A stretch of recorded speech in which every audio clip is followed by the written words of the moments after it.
I enjoy reading the Wall Street Journal's book reviews. They're thoughtful, well written, and a potential source of inspiration. The journal's article titled Life Finds a Way and Good Enough review, The Drive to Thrive, is a ready source of inspiration.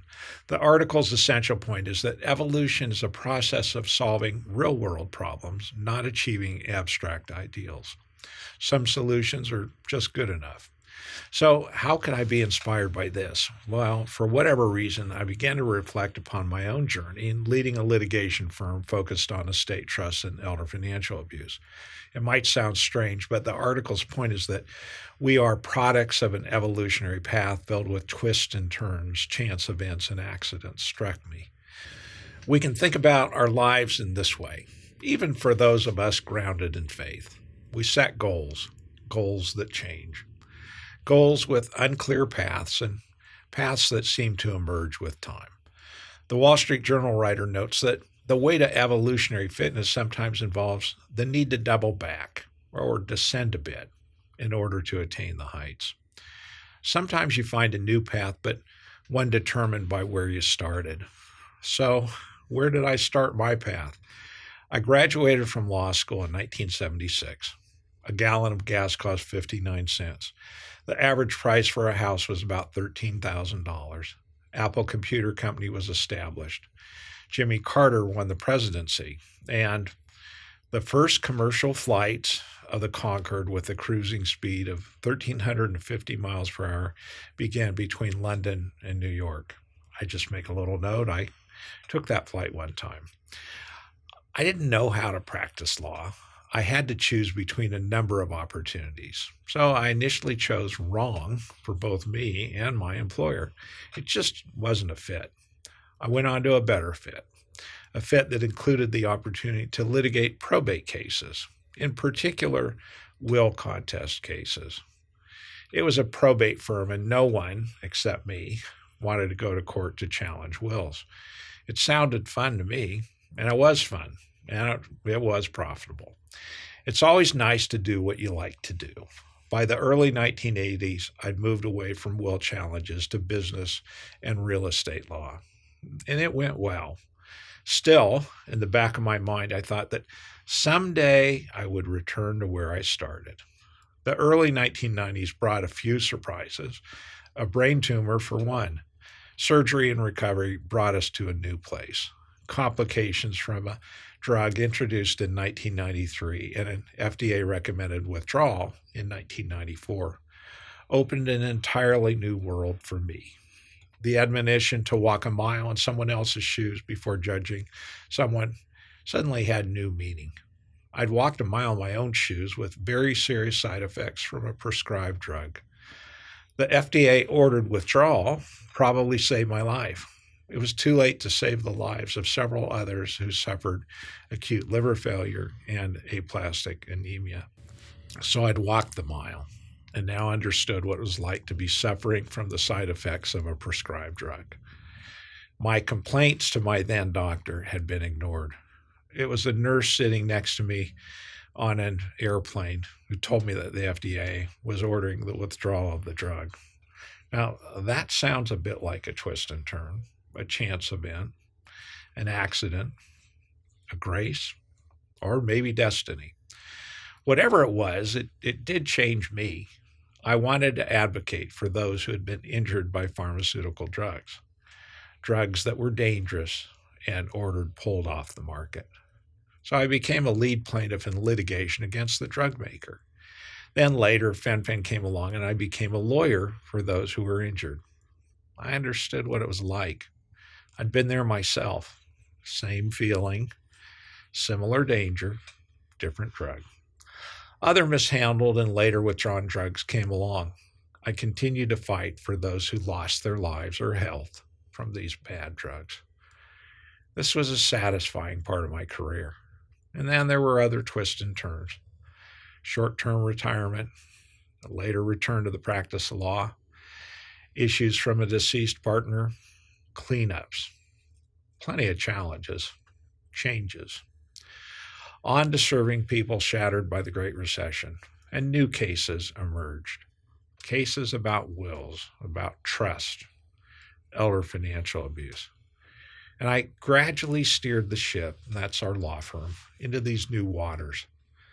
Of course, in one way, I'd been there before, in an earlier time, the 1970s. But a lot had really changed. We had new laws to protect beneficiaries and to protect seniors subjected to financial exploitation. In many ways, California was leading the way.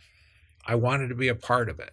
Entering back into the probate litigation arena was a little strange after so long.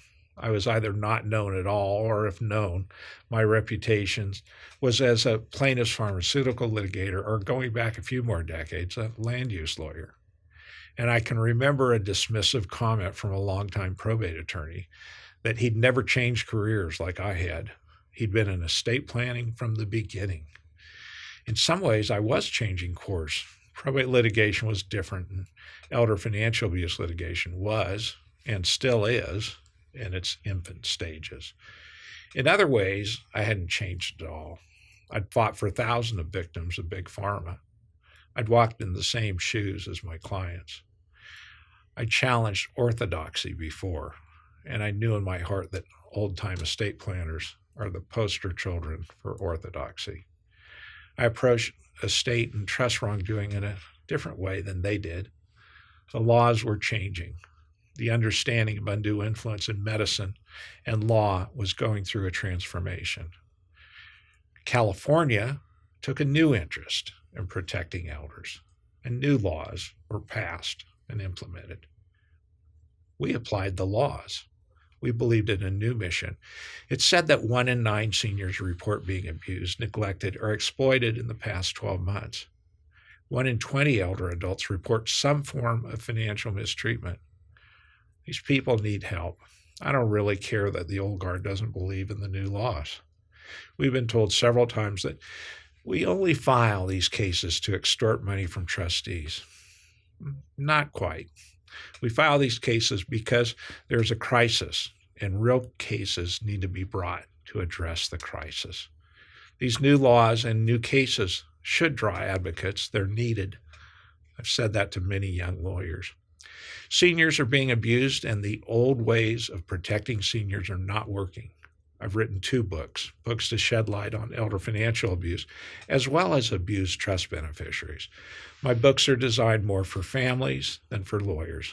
Still, lawyers can learn something from them as well. The first book came about as part of a twist and turn.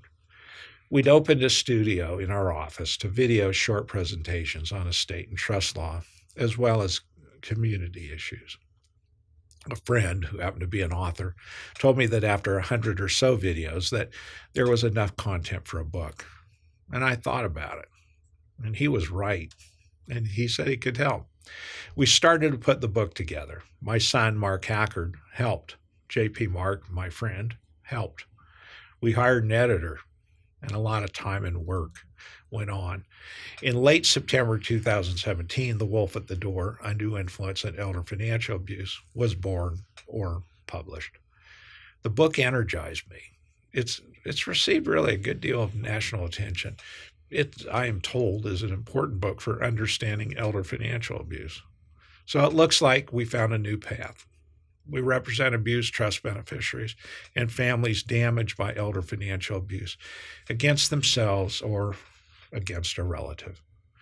All of this, still, perfection eludes us.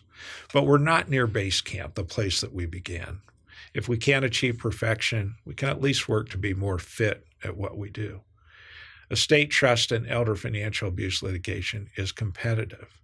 We who do mostly plaintiff's work are up against well-financed defendants, defendants often funded by the trust that we're challenging. We work hard. We have to solve real-world problems. And I can tell you, they don't always look like a textbook example. We're not perfect, and then neither are our competitors. We litigate estate, trust, and elder financial abuse litigation fights. At last count, we've done this in some 30 California counties. We accept substantial cases where we think that we can make a significant difference, and there is a wrongdoer who can be made financially accountable for their wrongdoing. While we've never faced a grizzly, we face some of the best defense lawyers in the estate trust and elder financial abuse world. And we're not intimidated. We have a job to do. And we've done it lots of times.